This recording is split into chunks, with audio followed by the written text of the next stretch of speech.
नमस्कार दोस्तों, आप सभी का स्वागत है एक नए वीडियो में। पिछले वीडियो में हम लोगों ने लुसेंट पेज नंबर 9 to 10 का जो डिस्कशन है उसे किया था और उसके अंतर्गत हम लोगों ने जैन धर्म के बारे में पढ़ा था। तो आज हम सब बौद्ध धर्म को पढ़ेंगे जो कि आपका लुसेंट का पेज नंबर 10 से 12 में दिया गया।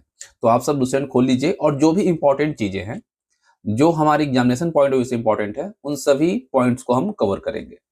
और सभी वीडियो का आपको पीडीएफ जो है अवेलेबल करवाया जाता है टेलीग्राम चैनल पे, तो आप जरूर ज्वाइन कर लीजिएगा। लिंक आपको नीचे डिस्क्रिप्शन बॉक्स में दिया गया है। तो चलिए बिना देर के सेशन को स्टार्ट करते हैं।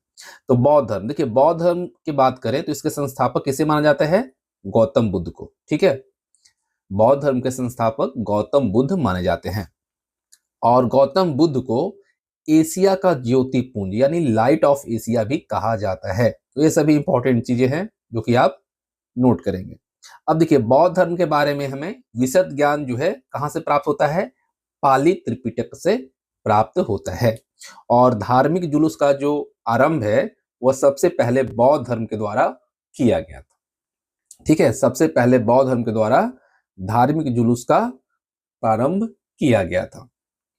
अब देखिए यहाँ एक और चीज है, बैसाख पूर्णिमा, जिसे कि बुद्ध पूर्णिमा के तौर पे हम जानते हैं। इसका महत्व इसलिए है क्योंकि बुद्ध पूर्णिमा के दिन ही बुद्ध का जन्म, ज्ञान की प्राप्ति और महापरिनिर्वाण यानी कि उनको निर्वाण की प्राप्ति हुई थी। ठीक है, इस वजह से बैसाख पूर्णिमा को हम बुद्ध पूर्णिमा भी कहते हैं। अब देखिए गौतम बुद्ध की जीवनी पर अगर हम नजर डालें तो इनका जन्म जो है 563 ईसा पूर्व में कहां पे? कपिलवस्तु के लुम्बिनी नामक स्थान पर हुआ था। और इनका जन्म का प्रतीक चिन्ह जो है वो है कमल एवं सांड। ठीक है, कमल और सांड जो है इनका जन्म का प्रतीक है।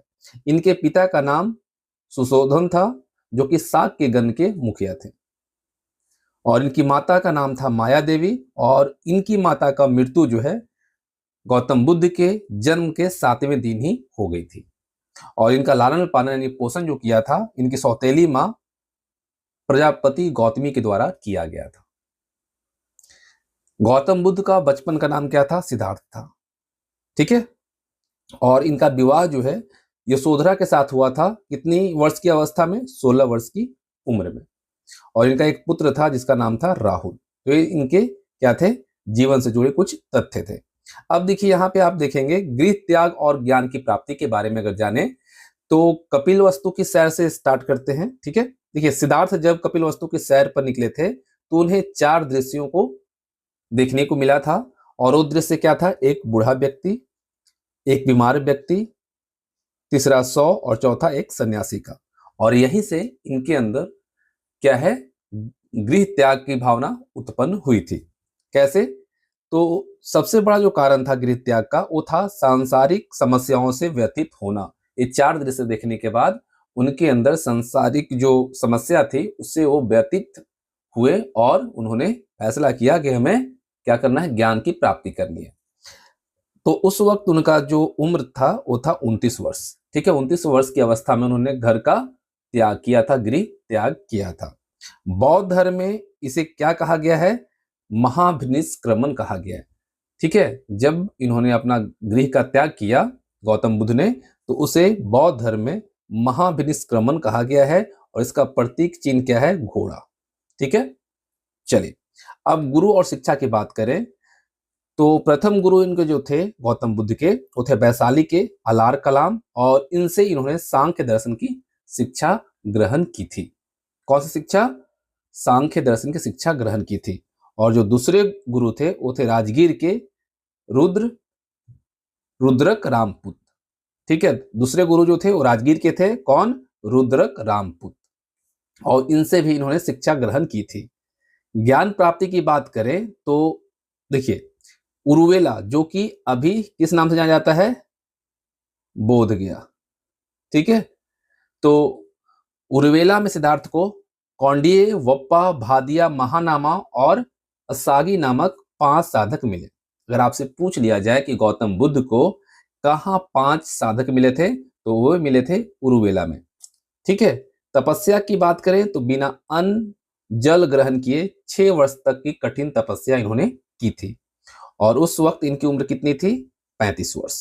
कितनी थी ज्ञान की जब प्राप्ति हुई थी? तो 35। 29 में इन्होंने गृह त्याग किया था और 35 यानी 6 साल बाद इनको ज्ञान की प्राप्ति उर्वेला यानी वर्तमान में जो बोध गया है वहां पे हुई थी। समय क्या था? बैसाख की पूर्णिमा की रात थी। ठीक है। कहां पर स्थान? तो निरंजना नदी जो है अभी वर्तमान में से फल्गु नदी के तौर पर जाना जाता है, इसी के किनारे पीपल वृक्ष जो कि बोधि वृक्ष है और यही बिहार का अभी क्या है? राजकीय पेड़ है, राजकीय चिन्ह भी है। इसी के नीचे इनको ज्ञान की प्राप्ति हुई थी और इसका जो प्रतीक है वो है पीपल बोधि वृक्ष। ठीक, चलिए इसका परिणाम अगर देखें तो ज्ञान प्राप्ति के बाद सिद्धार्थ जो है बुद्ध के नाम से जाने गए। ठीक है। पहले इनका क्या नाम था? बचपन का नाम सिद्धार्थ था और जब इनको ज्ञान की प्राप्ति हुई तो इनका नाम क्या हो गया? बुद्ध। और वह स्थान क्या कहलाया? बोध गया। ठीक, चलिए अब उपदेश की बात करें। जब इनको ज्ञान की प्राप्ति हुई तो इन्होंने अपना उपदेश पहला जो दिया वो सारनाथ में दिया। देखिए कहीं कहीं आपको सारनाथ की जगह पर ऋषिपत्नम दिया जाता है, याद रखिएगा बोध गया का पुराना नाम उर्वेला था और सारनाथ का ऋषिपत्नम। तो इनके द्वारा बौद्ध ग्रंथों में जो ज्ञान इन्होंने दिया उसे धर्म चक्र परिवर्तन कहा गया। ठीक है। इनके द्वारा जो पहला ज्ञान सारनाथ में दिया गया बौद्ध भिक्षुओं को तो उसे बौद्ध धर्म में धर्म चक्र परिवर्तन कहा गया। और बुद्ध ने अपने उपदेश जो है जन साधारण की भाषा जो थी पाली उसमें दिया था। अगर हम उपदेश का स्थान देखें तो इन्होंने कहां कहां दिया? कौशल, वैशाली, कौशाम्बी और अन्य राज्यों में भी इनके द्वारा उपदेश दिए गए। लेकिन सबसे ज्यादा जो उपदेश है कौशल देश की राजधानी श्रावस्ती में दिया गया। तो कई दफा क्वेश्चन पूछा गया है कि गौतम बुद्ध ने सबसे ज्यादा उपदेश कहां दिए हैं? तो ये श्रावस्ती में दिया था और एक कौशल देश की राजधानी हुआ करती थी। अगर राजा की बात करें उस वक्त की तो उस वक्त जो अनुयायी शासक जो थे बौद्ध धर्म के वो बिंबिसार, प्रसेनजीत और उदयन। ठीक है। ये सभी क्या थे? अनुयायी थे बौद्ध धर्म के। अनुयायी वर्ग में अगर हम देखें तो दो लोग आते थे, एक भिक्षुक और दूसरे उपासक। तो जो भिक्षुक थे वो बौद्ध धर्म के प्रचार के लिए संन्यास ग्रहण किया। ठीक है। जो बौद्ध धर्म के प्रचार के लिए संन्यास ग्रहण किया उसे भिक्षु कहा गया और गृहस्थ जीवन व्यतीत करते हुए बौद्ध धर्म अपनाने वाले को उपासक कहा गया। तो ये मोस्ट इंपॉर्टेंट है। आप इसे स्कैन करेंगे तो आपको पीडीएफ मिल जाएगा। ठीक है। अब देखिए संघ में प्रवेश। तो संघ में प्रवेश के लिए कुछ अहर्ता रखी गई और इस अहर्ता में आयु सीमा जो रखी गई वह 15 वर्ष रखा गया। कितना? 15 वर्ष। और बौद्ध संघ में प्रविष्ट होने को उपसंपदा कहा जाता है। बौद्ध धर्म में जब आपकी एंट्री हुई तो उसको क्या कहा जाता है? उपसंपदा कहा जाता था। और बौद्ध धर्म में त्रिरत्न है। कौन? बुद्ध, धम्म और संघ। बौद्ध धर्म के त्रिरत्न कौन कौन से हैं? बुद्ध, धम्म और संघ। अब देखिए इनकी बात आती है जब इन्होंने ज्ञान की प्राप्ति की, उपदेश दिया और तब इनकी जो मृत्यु हुई जिसको कि हम महापरिनिर्वाण के तौर पर जानते हैं बौद्ध धर्म में, तो उस वक्त इनकी आयु जो थी वो थी 80 वर्ष। 80 वर्ष की आयु में इनकी मृत्यु हुई थी जिसे कि बौद्ध धर्म में महापरिनिर्वाण कहा गया। और समय क्या था? कौन से वर्ष? 483 ईसा पूर्व में। कहां पर? कुशीनारा जो कि देवरिया उत्तर प्रदेश में पड़ता है अभी। और कारण क्या था? कैसे इनकी मृत्यु हुई थी? तो चुन द्वारा अर्पित भोजन करने के बाद इनकी मृत्यु हुई थी। बौद्ध धर्म में जो इसे कहा गया हम लोगों ने पहले ही देखा महापरिनिर्वाण। लेकिन जो इंपॉर्टेंट है वो है कि जब इनकी जन्म हुई तो उसका प्रतीक चिन्ह क्या था? सांड था, है ना। उसके बाद जब इन्होंने गृह त्याग किया तो उसका प्रतीक चिन्ह क्या था? घोड़ा था। और जब इनकी मृत्यु हुई तो उसका प्रतीक चिन्ह जो था वो स्तूप था। मलों ने अत्यंत सम्मान पूर्वक इनका अंत्येष्टि संस्कार किया था। अब देखिए एक अनुश्रुति के अनुसार मृत्यु के बाद बुद्ध के शरीर के अवशेषों को कितने भागों में बांटकर स्तूप का निर्माण किया गया? तो 8 भागों में। 8 भागों में बांटकर 8 स्तूपों का निर्माण कराया गया था। ऐसा भी आपको पढ़ने को हिस्ट्री में मिलता है। देखिए चीनी परंपरा के कैंटोन अभिलेख के आधार पर निश्चित किया गया है उनकी मृत्यु की तिथि और जन्म की तिथि। तो ये मोस्ट इंपॉर्टेंट है। इंपॉर्टेंट नहीं कह सकते हैं, ये मोस्ट इंपॉर्टेंट है। ठीक है। ये आपका जो है मोस्ट इंपॉर्टेंट, क्योंकि आपसे पूछ लिया जाए कि गौतम बुद्ध का जन्म और मृत्यु का जो आधार निश्चित किया गया वो किस आधार पे किया गया, तो ये किया गया है चीनी परंपरा के कैंटोन अभिलेख के आधार पर। किस पे? कैंटोन अभिलेख के आधार पे। और इनका निर्माण का जो प्रतीक है वो क्या है? पद चिन्ह है। ठीक है, चलिए अब देखिए बौद्ध धर्म में 4 संगीतियां हुई थी, सभाएं हुई थी। तो पहला जो हुआ था वो 483 ईसा पूर्व में हुआ था। कहाँ पे हुआ था? राजगृह में हुआ था। और इसकी अध्यक्षता महाकश्यप ने किया था। और शासनकाल किसका उस समय था? अजात शत्रु का था। ठीक है, जब इनकी मृत्यु हुई थी उस वक्त पहला हुआ था। और किसके शासनकाल में हुआ था? तो ये हुआ था अजात शत्रु के शासनकाल में। अजात शत्रु के शासनकाल में हुआ था। दूसरा हुआ था 383 ईसा पूर्व में। कहाँ पे? वैशाली में। अध्यक्षता साबा कामी ने की थी। और उस समय शासन जिसका हुआ करता था वो था कालसो। तृतीय हुआ 255 ईसा पूर्व में, पाटलिपुत्र जो कि अभी पटना है और बिहार की राजधानी है। तो किसकी अध्यक्षता में? तो मौगलीपुत्र तीस की अध्यक्षता में हुआ था। और उस वक्त शासनकाल हुआ करता था अशोक का। चतुर्थ हुई इस ईस्वी की प्रथम शताब्दी में। कहाँ? कुंडलवन कश्मीर में। और इसकी अध्यक्षता वसुमित्र अश्वघोष के द्वारा किया गया था।